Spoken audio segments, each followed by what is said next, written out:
Welcome back to the Get Off the Treadmill podcast for small business owners and entrepreneurs, where we show you how to build a successful business and to have a life too. We're going to dive into another topic that helps us make more money in less time and to get off the treadmill so we can experience a life of significance. And now, your host and the author of the #1 best-selling business book, Making Money is Killing Your Business, Chuck Blakeman. Today I'm with Stacy Voss. I'm so excited to have Stacy on. She is the founder of North Star Grant Writing, which helps small to mid-sized nonprofits expand their revenue streams and their impact. Stacy and her team help generate millions of dollars for their clients every year. When she isn't leading her grant writing team or writing grants herself, Stacy can be found hiking, paddleboarding, snowshoeing, or curled up in a hammock with a good book. And if you haven't heard our first podcast with Stacy, I would encourage you to go back 2 or 3 months and find that with Stacy, just talking about her journey as a business owner from being the only person in her business to having an actual business with a number of people in it that has created incredible freedom for her. It was a wonderful podcast, and I want to encourage you to go back and listen to that. Today, we're going to talk to Stacy about something we call freedom mapping, which is mapping your way to freedom and mapping the way to freedom in your business with everybody else. Welcome, Stacy. Love having you on again. Thank you so much for having me back. Well, we're going to geek out today on the thing that I call where the rubber meets the road. We have 4 building blocks that we identified over the years by simply working with people. We didn't do a survey or sit in an ivory tower and come up with stuff. We just kept seeing recurring themes. There's 4 building blocks of every business. One is a big why. What are you doing this for? It's bigger than your business. What are you doing this for? The second one is a plan. If you know what you're doing this for, then what's your strategic plan, not your business plan, way 2 different things. What's your plan for getting to your big why? And the third one, if you know what your big why is and you have a plan, then you need to figure out how to actually implement your plan. And that's freedom mapping. We sometimes call it process mapping, but it's using the principle and the concept of process mapping to map people's way to freedom, the people who work with you, and to map your own way to freedom. Unless you do freedom mapping, you will never get off the business owner treadmill. That is the sad truth. But if you do it, you can get there, and everybody can do it. You don't have to be smart or lucky. So let's get into freedom mapping. Stacy, when you first heard this idea, we called it process mapping. That's how you heard it to begin with. And what did that do for you as a small business owner? And I'm asking this question because way too many small business owners hear freedom mapping or process mapping or mapping anything, and they think, well, that's for giant corporations, right? That's you hire really expensive teams to come in and map all your stuff. So when you heard this as a solo business owner, what did you think? I would imagine that at the time I thought, why would I need to do this? It's just me. I know how I do everything. I don't remember exactly, but I would imagine that was my reaction. That you would want to do this. Because mine was, oh, I would never want to do this. No, I thought, why would I sit down and write it all out? If it's just me doing it, right? I'm doing. It's like, if you have that recipe from grandma and it's memorized in your head and you do it every other night, why are you going to write it down if it's just you using it? No one's asking for the recipe. Yeah. So how did you get to where you thought, well, maybe I should do this? What light bulb went on? I think as I started bringing people onto my team and I started realizing I wanted my clients to have the same experience regardless of who was writing grants for them. And I believe there's so much value in that they're going to experience the same results. They expect that same in the process, not the freedom map itself, but just the process of knowing if you're contracting with North Star, this is what you can expect from us. So if my team didn't understand that, they wouldn't all be able to deliver the same level of results. So I started adding things in because we have things like our boilerplate, our template that we'll use per client that will update annually on a big overhaul, but then clients make little tweaks throughout the year. So we might tweak a small proposal, but then sometimes I'd hear a client that someone on my team was managing and they'd say, oh, why is she asking the same question again? Well, they didn't have this little step at the end of the process or the freedom map to say, hey, when a client updates something on the specific proposal, take that back into your boilerplate because we want to honor and respect our clients' time. Beautiful. Our mission is we take care of the grant writing so you can take care of the rest. Because I recognize that my clients have so much on their plate, they're not writing grants because they don't have time for it. So if we're not including that little step, we're violating our mission. So one of the things I remember when I first started hearing you talk about freedom mapping, I didn't, my biggest rub was you said anybody that's going to be included in the process, using the process needs to be part of formulating the process. And I was like, why would I do that? Like, I know the process, it lives in my head. Like, it's the recipe that's been passed down from generations from grandma. So you're not going to ask everybody to adapt the recipe. You're like, here's grandma's recipe. And so I just wanted to be like, no, like, why would I do that? Why would I get somebody else involved and say, help me write this process? Yeah. And so that was probably my biggest reluctance on it, is to have them weigh in. So what did you And then experience? as I finally started letting go of that and saying, okay, here's what I have.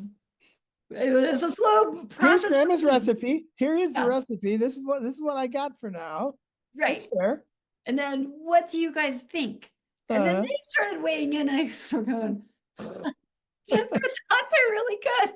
Not Grandma's bad. recipe is going to get way better. Yes.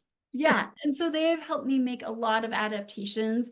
Some of it we've tweaked depending on how long someone's been on the team. There's like the, kind of the incubation period as they're learning more of our systems and they're more hands-on maybe with me or their mentor on the team. And then here's the next level of the freedom map of, as they kind of almost have more freedom within the company, here's what they do. But we all have this universal process now that I can guarantee you, regardless of which grant writer a nonprofit is paired with, I know they're going to receive the same experience. Brilliant. And to me, that's huge. So, yeah, and I want to stop on that because, and I will, for our listeners who are saying, what's freedom mapping? Well, we'll give you that in a second. Probably should have given that up front, but, we're doing this stuff like we're talking on the back porch, having a barbecue. And what you said is so important. Here's why someone who has nobody working with them should do freedom mapping. And it starts with the concept of trust. I ask business owners all the time, what's your number one asset? Most of the time they'll say my people. That is not your number one asset. Then maybe it's my intellectual, nope. Maybe it's my financial, nope. My market, nope. Nope. Your number one asset. And we never think of this way, which is why people honestly don't say it. Our number one asset is trust. If you don't have trust, every other asset you have will not help you get anywhere. If your people who work with you, the team members, your vendors and your customers, if they don't trust you, you're done. So that is our number one asset. Well, how do we make sure that we keep the trust we have? I would suggest your number one asset is trust, and your number one practice for getting trust is consistency. Say what you're going to do and do what you said. And you just said that better than I could have ever said it, that you just, you wrote this stuff down so that everybody could have the same experience. You could pass your nonprofit organizations around to different grant writers and they would still have the basic fundamental consistency experience that creates trust. So I have a realtor who did this. I've also had companies with thousands of people who've done it. And the realtor had the same experience. She now has a process. She works on her own. She now has a process she uses with every single client. And when she gets referred to somebody and they say, boy, you're going to love Sally because she does X, they get the same experience. So I just love that you started with that reason for doing this. Any other thoughts on that? And if not, what other good reasons would you have to do freedom mapping? And then we'll tell people a little bit about what it is. I'll just back up and say, even when I send a potential client, a client service agreement, part of that now says, here's what you can expect from us, because it is all about, Nice. Yeah. and you can expect that you're going to get this proposal at least 48 hours before it's due. You can expect this. And so they know exactly. We even say, I'm super specific on this with my team. When you send it to the client, the subject line has to say, for your review, and the name of the proposal and the deadline, because I know that they're going to forget when it's due and it needs to be in the subject line. I know they're going to forget where it is. And so they have to be able to just to search by for your review. I make it so consistent. And then after we submit it, it might be exactly what they saw, but it'll come back. The subject line will say for your files. Even like we keep it, and sometimes we have shared documents with our clients, but I tell my clients, when you see that, that is how you know we've submitted it. You don't have to go, did they get it in? Did they forget what happened? And so it just alleviates the questions on our end. It alleviates concerns on our clients' end. No one has to spend extra energy wondering. They just know it's done. My psychology friends tell me the worst of human conditions is uncertainty. Now, I also think it's the best because it's where we learn. But you don't need uncertainty when you're doing these kinds of things, and you just share with your customers, here's what it's going to look like. Here's what we're going to do. I'm going to say what I'm going to do. And then we actually do what I said, and you remove uncertainty, and they just go, oh, that's so nice. I'm actually getting what they said I would get. It's such a loyalty builder that it creates trust in a way that you would never get other ways. So I want to share just real quickly, what is freedom mapping? Freedom mapping is basically taking any process, and we like to start with the macro process, which is the process from soup to nuts, from the beginning of your customer's experience in where they connect with you through advertising or marketing, all the way through to putting their money in the bank and continuing to develop a relationship with them. And then there's subsystems where accounting or operations or sales or grant writing or parts of grant writing, you'll have different micro processes. You'll have the macro map of the whole business, and then you'll have micro maps. And the micro map is basically from the beginning of the process to the end of the process. So a real quick example would be marketing and sales process would start with, how will those people connect with us? Well, through Facebook or advertising. What is it? How will we reach them? And then what will they do to connect with us via email, et cetera, all the way through to the ending of the proposal where they sign the document, say, we're in. And then the next map might be the operations map. And it starts with the end of the sales map. We're going to hand this customer off to you. And now we have an operations map. How are we going to write this grant? How are we going to do this thing? And that goes through to the end of that. And that goes to accounting, to bill. And so you have these little maps, and these maps provide clarity for anybody involved in the process. So anything you want to add to that, that's a real fast overview. We have a workshop we're putting together on how to actually build your own maps. But thoughts on amplifying on what is a freedom map? I'll just add in, ours is color coded. I think it's something you taught me. Some of it is by who on the team is responsible for it. And so there's different, and some of it is the admin can do this, or if my grant writer wants to do it, they could, think boxes and arrows. The boxes and arrows, these are just like 17 steps in this process, 17 boxes, 16 arrows. And each box has a color coding to let everybody know who exactly is responsible for what's in that box. It might be 3 different people. You'll have 3 different colors, and those 17 boxes will be colored 3 different colors. Everybody knows with utter clarity who's responsible for what. They might all do box number 4, but Sally is responsible to make sure everybody gets box number 4 done. So that's her color. Great. So what are some other benefits that you've seen? I mean, we could stop right here and be done, but what are some other benefits you've seen of doing this with your team? Mine has somewhat become a little bit of a flow chart as well. So sometimes the arrows will deviate if yes, and here's this path. Yeah, sure. No, because it'll be, tell the client about the proposal, give them an overview of the highs and lows and what, and then they might say, oh, no, I don't want to apply. Okay, now we just stop that process. But then there's different choose your own adventure pathways on it. And so it gives my team a lot of flexibility, because then they know there's certain parts where it's like, especially earlier on, bring this part to Stacy, or your trainer, and then they can help you on this step.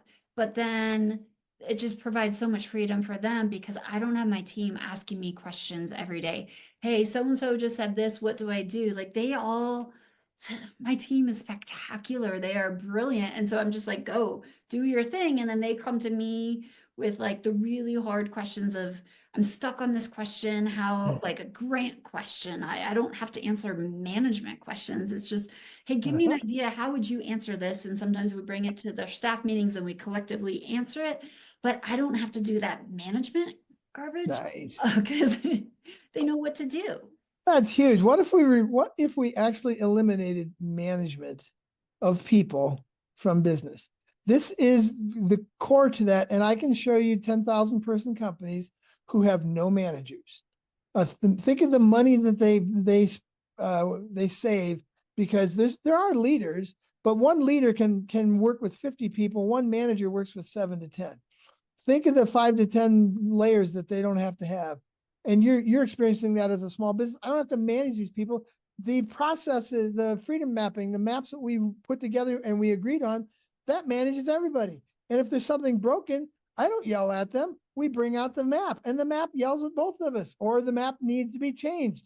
That's usually one of the things, right? Either the map's wrong because the world has changed, so we just fix the map, or the map is still right and we moved and we shouldn't. So we go back to doing what the map says.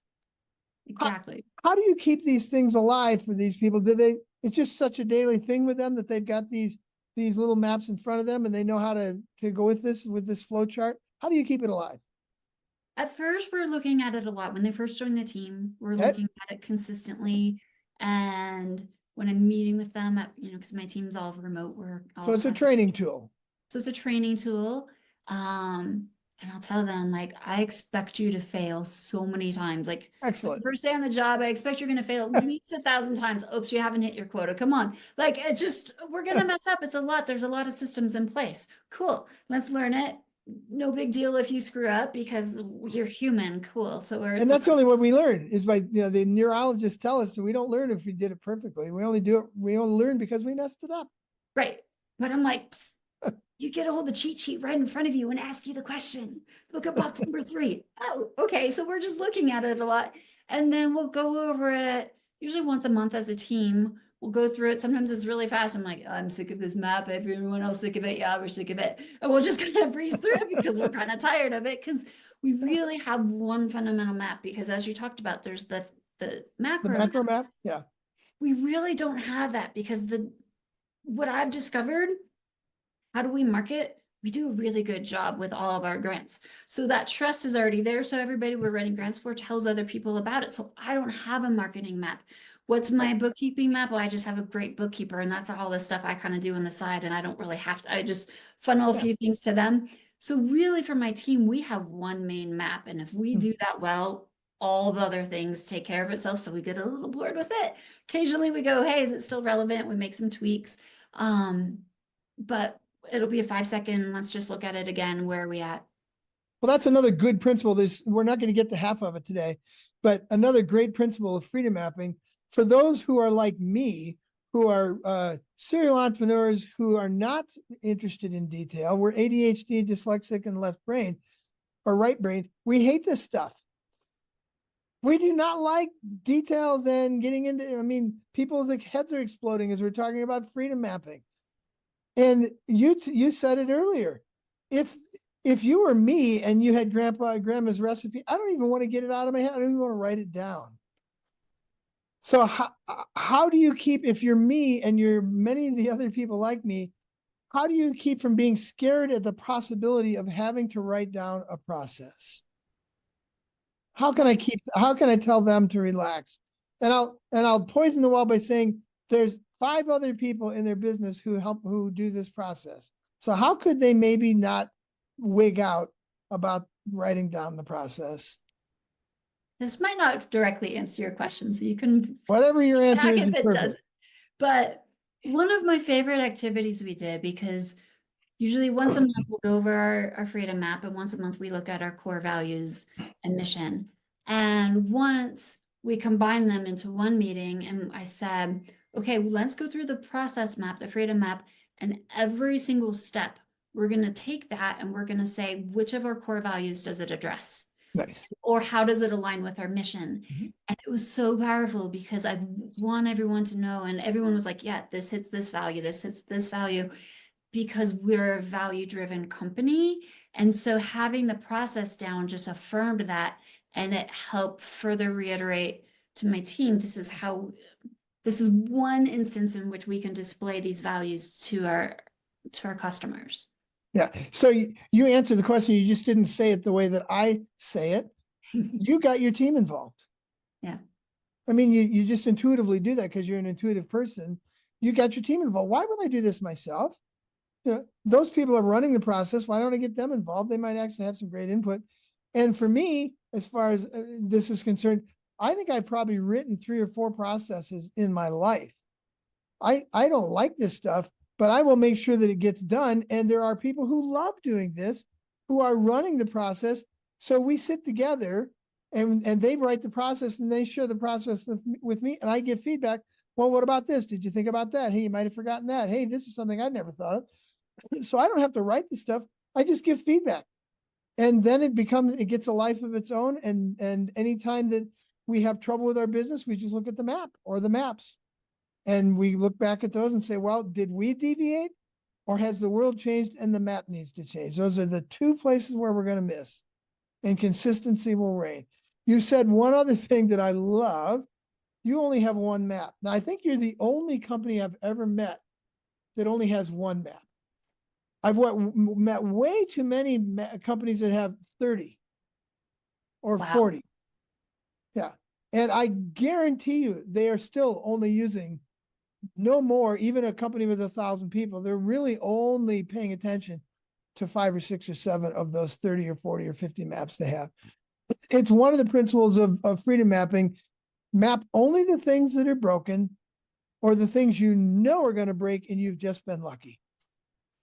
And if you just do that, you're not going to map a lot of stuff. You might still map a new process, but then you're going to put it aside and it's going to be kind of over there in the corner if you ever need it. But we pay attention. You pay attention to 1 map because that's the map where things could break or things do break. And so you're going to pay attention to that one. That's just a great focus of this process, of this idea of freedom mapping. And I want you to just share as we close out here today, how freedom mapping has helped you as a business owner gain more freedom in your business. You said one thing, you don't have to manage people. That's enough. Is there anything else? Actually, as you were talking, I guess I potentially have a second map, but it's not really written out. One of my admins, she's in India. She goes in on the first morning of the month and checks our time tracker. She creates all of her invoices. It's a beautiful relationship. Well, she's got a map. That's great.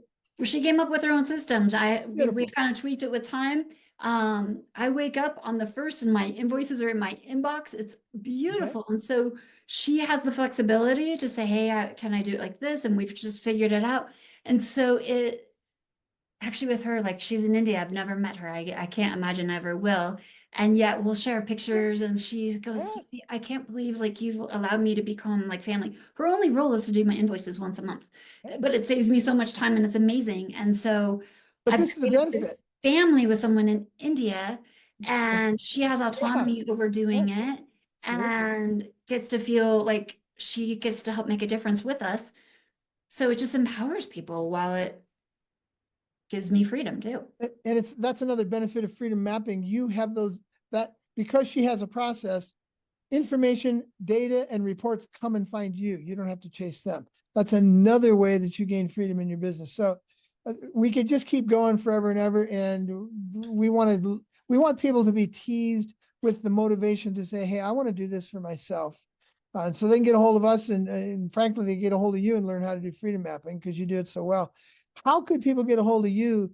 You do grant writing, and your company does grant writing for nonprofits. So people might know somebody who runs a grant or a nonprofit who would like to have a lot more money, or they run one themselves and they would like to actually do this without the hassle. How could people get a hold of you? Best way is just through our website. So we're at northstargrantwriting.com. My email is Stacy, STACY at northstargrantwriting.com. And you can also just contact me directly through the website as well. Stacy, it's fun to have you in my circle of influence, and I'm encouraged and you're a great example to me and to other business owners of how to make this stuff work. Appreciate you. You've taught me tremendously. So thank you for all I've been able to learn through you. Brilliant. Thank you. Thanks so much. That wraps up another episode of the Get Off the Treadmill podcast. If you found this podcast helpful, please subscribe and hit the like button to ensure you are receiving the latest tools you need to grow your business and to get off the treadmill. If you want more information on the 3 to 5 Club, the Crankset Group, or to book Chuck as a business advisor, speaker, or workshop leader, you can contact us at grow@cranksetgroup.com. Until next time, have a great week.